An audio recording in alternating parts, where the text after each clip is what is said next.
Nos últimos anos, a economia chilena apresentou um notável crescimento econômico, de cerca de 5% ao ano desde 1975, se tornando o segundo maior PIB per capita da América Latina. Mas ao mesmo tempo, a partir de 2019, grandes manifestações tomaram conta da sua capital, Santiago, exaltando descontentamento com o modelo econômico vigente e exigindo uma mudança por parte de seu atual presidente, Sebastián Piñera. Dessa forma, para muitas pessoas, o modelo econômico chileno é considerado um exemplo a ser seguido, e para outras, um caminho a ser evitado. Mas como foi a trajetória econômica do Chile nas últimas décadas que os levou a esse ponto atual? É isso que vamos ver nesse vídeo. Cerca de 28% das reservas de cobre do mundo se encontram no Chile, e em 1960, mais de 70% de suas exportações eram provenientes da produção de cobre, principalmente com empresas estrangeiras explorando esse recurso, desenvolvendo uma economia muito dependente do preço desse minério e sofrendo com a alta inflação e estagnação. Nesse sentido, em 1970, quando o presidente Salvador Allende foi eleito, seu principal objetivo era reduzir a inflação e mudar de estratégia, para impulsionar o crescimento econômico chileno por meio de uma aceleração da industrialização. O governo nacionalizou as empresas estrangeiras de mineração de cobre no Chile e estatizou vários setores da economia.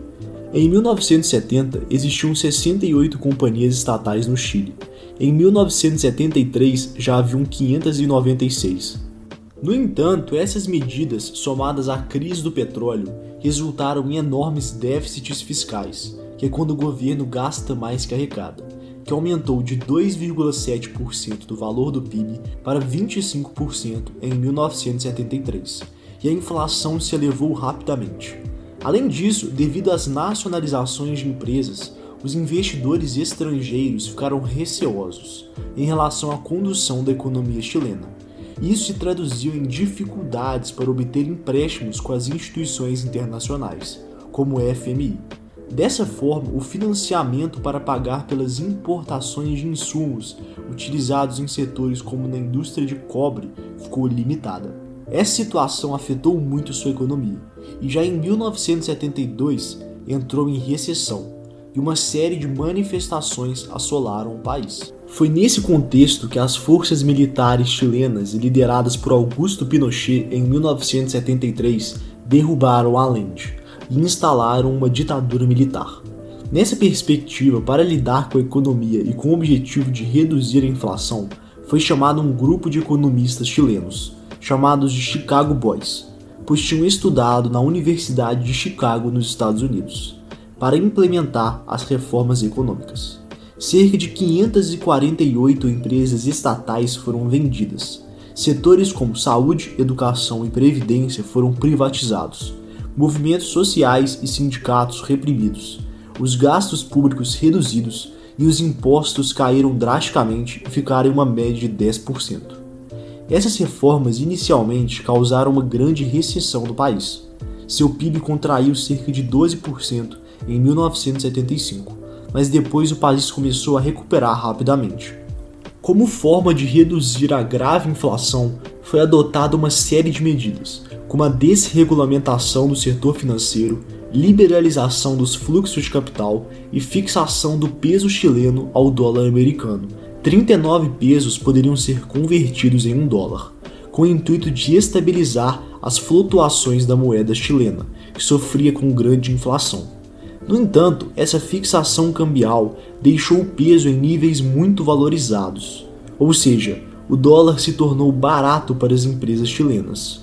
Isso, somado às taxas de juros muito mais baratas nos Estados Unidos, quando comparadas às do mercado doméstico, e um ambiente com pouca fiscalização, fizeram as companhias do Chile tomarem cada vez mais empréstimos com bancos americanos. Entre 1979 e 1981, a dívida privada triplicou e o Chile se tornou o país com maior dívida per capita do mundo. Portanto, essas medidas dos Chicago Boys acabaram gerando uma enorme crise bancária em 1981, quando os juros nos Estados Unidos se elevaram, aumentando o custo da dívida das alavancadas empresas chilenas. provocando um enorme número de falências. Cerca de 810 empresas quebraram e vários bancos chilenos estavam insolventes. O PIB do Chile caiu 14% em 1982, uma das maiores recessões do país desde a crise de 29. Nessa perspectiva, com o intuito de prevenir um colapso do sistema financeiro que poderia futuramente atrapalhar o crescimento econômico ao limitar o financiamento das empresas, o governo Pinochet nacionalizou 14 bancos e subsidiou a recuperação de muitas empresas que estavam em situação precária. Com isso, o país lentamente começou a se recuperar dessa situação.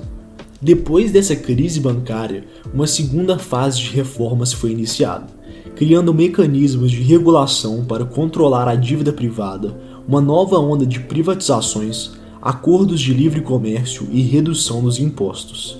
Além disso, em 1980, o governo Pinochet criou uma estatal estratégica, que nunca foi privatizada, muito importante de mineração de cobre, por meio da união das empresas que haviam sido nacionalizadas por Allende, a Coldeco, que hoje é responsável por cerca de 40% das exportações de cobre do Chile e é a dona das maiores minas de cobre do país, impulsionando o crescimento econômico e produção. O Chile também estimulou o setor privado de mineração, adotando um regime fiscal sem royalties e com baixos impostos, que acabou atraindo investimento direto estrangeiro nesse setor, que passou de 90 milhões de dólares em 1974 para 800 milhões em 1990.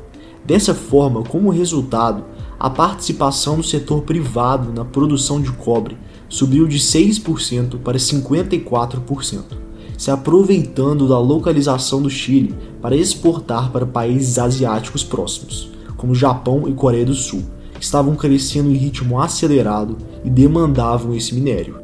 Além disso, a criação de instituições públicas sólidas fomentou uma diversificação de suas exportações, como ocorreu na produção de salmão, o qual o Chile hoje é o segundo maior exportador do mundo, que por meio do gasto com pesquisa e desenvolvimento impulsionou institutos como Fundación Chile, que aumentaram a produtividade, tecnologia e sofisticação na área por meio de suas pesquisas, e ao longo do tempo auxiliaram o rápido crescimento desse setor em sua economia.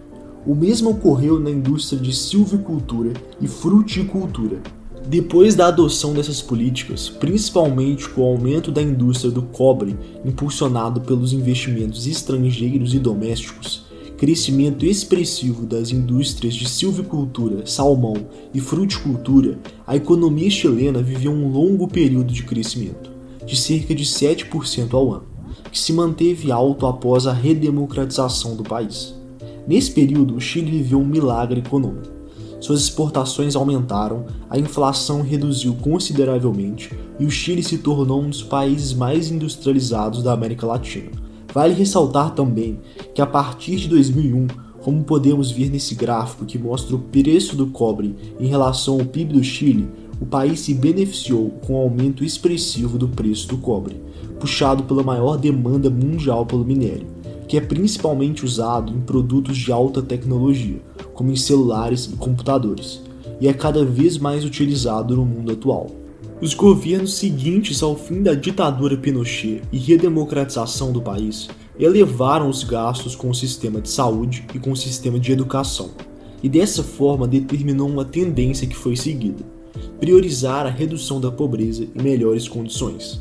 Nesse sentido, esses gastos, somados ao acelerado crescimento econômico chileno, resultaram em avanços notáveis em muitos indicadores, como diminuição da pobreza, que caiu de 38,6% em 1990 para 14,4% em 2019, expectativa de vida e IDH.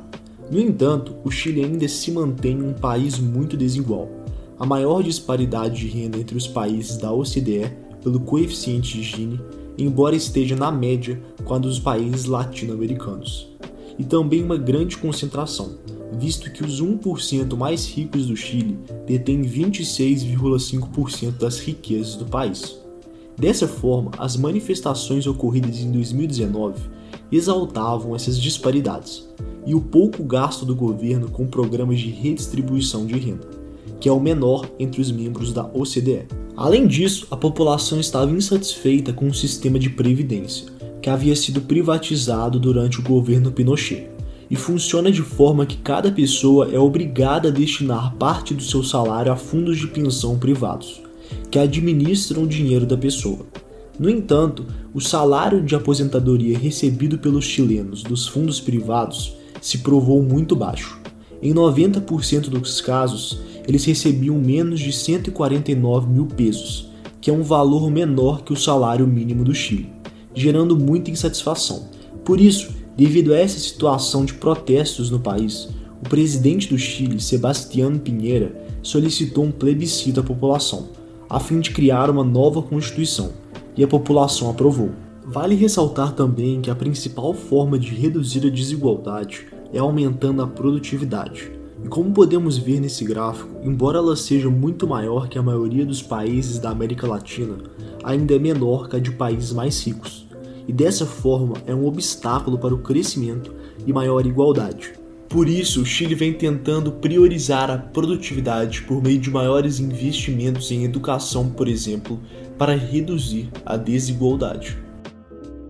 Se você gostou do vídeo, deixe um gostei aí embaixo, se inscreva, compartilhe e o Instagram do canal está na descrição. Muito obrigado por ter assistido o vídeo até aqui e até a próxima.